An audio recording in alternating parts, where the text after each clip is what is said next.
right? So they were quite happy just trundling along. So in fact, I mean, the Kellogg's was probably more like that, and just kept going along.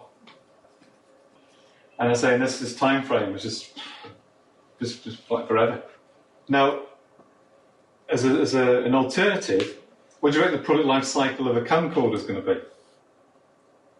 About 5 years. It's about 6 months. Right? So, introductory, growth, maturity, finished, 6 months. Right? So different products in different markets will actually have, different life cycles. And one of the things that you find like in regeneration programs, right, is that some of those things, in actual fact, like with the funding elements of them, may actually determine when it ends anyway. Because they come along and say, actually, we're no longer funding this, right, that's it, end of product. So we can find that, it's in static markets, stable markets, highly regulated markets, you get, there's nothing that affects it, right, and it'll just continue on. In something which is open to more open competition, is aggressive, then, you'll find that the time taken, right, actually starts to shrink. And so the challenge, as marketeers, is what's actually happening to our product groups. Right? What are we going to do to change? When do we need to change things? How do we know when we've got to change things? And if we're not on top of these things, then we'll be going off the edge, and our profitability will go first. Because the other things that happen here, in this period here, is the time when we actually make the most amount of money out of this product. When it's in this growth phase, right, we've got our production costs sorted out. We know what we're doing. We're just getting more sales, more and more sales, until we're actually making more and more money. Once you start to get into maturity, to defend this position, what do Kellogg's have to do to defend the position with cornflakes? Cut price. Cut the price. Okay, so that's immediately money straight off, right? So we lost profit already. What else? Advertise. Promotion budgets go through the roof. Right? It just cost. More costs. So we either lose money directly on the price or our costs go up. Right? So that margin gets squeezed and squeezed and squeezed. So once we get in there, and that's why, at some point, a company will say, enough is enough. We're going to cut this product, right? We need, something's changed in the market. It's no longer sustainable, and we'll do that. And there's a one in the news last week with Microsoft, who announced that after 25 years, they've now abandoned Windows 3 point whatever. Even though they actually stopped supporting it as a PC operating system 8 years ago, that technology has still been used in various automated systems, right, for the last 8 years. And they've decided after 25 years that Windows 3.1, 3.11, right, is now being consigned to the history books. So for a software package, it's actually done pretty well. But it started to decay once they brought out Windows 95, whatever that was, 1995.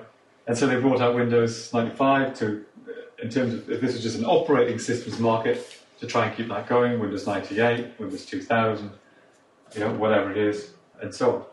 So it's amendments, changes to the product in order to actually keep it in the public space. So one of the things that we can actually do with products is that, if we have a number of different products, can we rank them by profitability? If we're actually keeping a check on how their profitability is doing, then one of the things that we could do is determine, what's actually going wrong. Has something changed? Has our product moved within its product life cycle? Do we need to adjust any of the other marketing variables?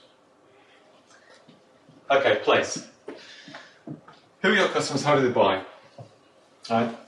So place fundamentally is, where does somebody come to buy your product? Right? What is this? Is there a place that they come to, or is there a distribution channel that we actually use?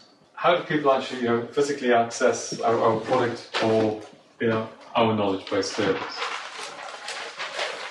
And we've got to be thinking in these contexts about, what people think about the place. Does it look the part? If we're depending on what sort of marketplace that we're in, if we're a firm of accountants, do we all have to move from central Newcastle to St James's Gate, right? Or wherever it is, because that's what the other guys have done. How are we perceived by our customers? And for a lot of service-based businesses, place actually does become quite an important element. Within pricing, this is the only thing that actually within the marketing mix that actually makes us money. I mean, everything else within the marketing mix is a cost. Right? So product development is a cost, and product features are costs, promotions are costs. So within the price is the bit that actually helps us to make some money. And we've got to get all these other bits right, otherwise no one's going to buy from us. If we've got the product attribute wrong, then we're not going to be able to sell it at a maximised price to achieve the profit that we're looking for. So again, who's the target customer, right?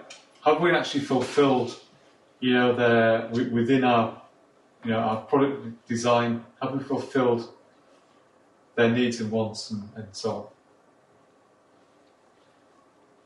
If it's a product that has a cost, so we're actually making widgets, whatever it is, but we're making pens, right? How much does it physically cost to make the pen?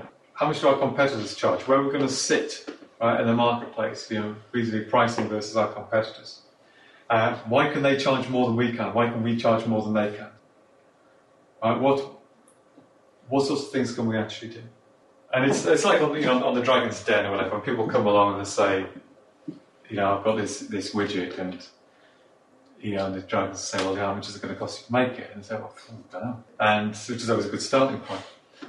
Or they say, well, I can buy it in from China for £5.52. So how much are you going to sell it for? £5.53. Right, okay. So it's let's have a think about how much somebody's going to pay for this thing, and that'll go back to the research that we need to be doing. And we can think about different pricing strategies. If we have fairly low quality products and low prices, then our pricing strategy will be described as being something in economy. So in the current sort of scenario, you've got people like Aldi, Poundland, things like that, who historically have had an economy-based pricing strategy, who are currently doing quite well out of this. Whereas your bigger supermarkets, your Tesco's, Asda's, have had in some contexts, low prices, but they're seeking slightly higher quality or perceived higher qualities of product, and they're going for penetration, they're going for volumes, right, in order to actually generate the money that they actually want. So it's how's our pricing going to fit? How does it fit with our target group? Promotional perspective. I mean, most of the time we'll have come across all these things before, and again, it's going to depend, on what is the best way for our organisation to promote itself.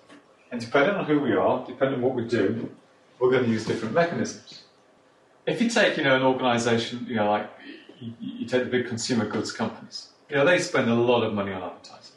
Why do they spend a lot of money on advertising? Because, in actual fact, personal selling is not really an option.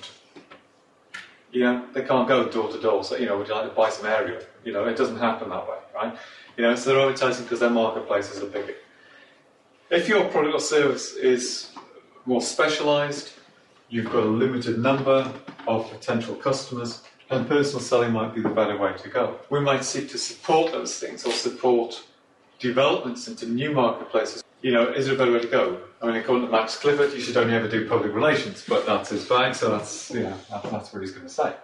And there's always, the argument amongst, advertisers and PR folks as to, where do you get, best bang for your buck. And at the end of the day, it really is horses for courses. It depends on what you do, right, and what it's going to be, and what you're seeking to do at a point in time. If you've got, you'll see it yourselves, you decide you want to run, like Debenhams, sales promotion on one day only. Right, so 50% off everything this Thursday. Right? Well, unless you let people know, right, it's a waste of time because nobody's going to turn up. So you've got to, tie that in with the advertising the day before or the week before, whatever it is. So, this is what we're seeking to do.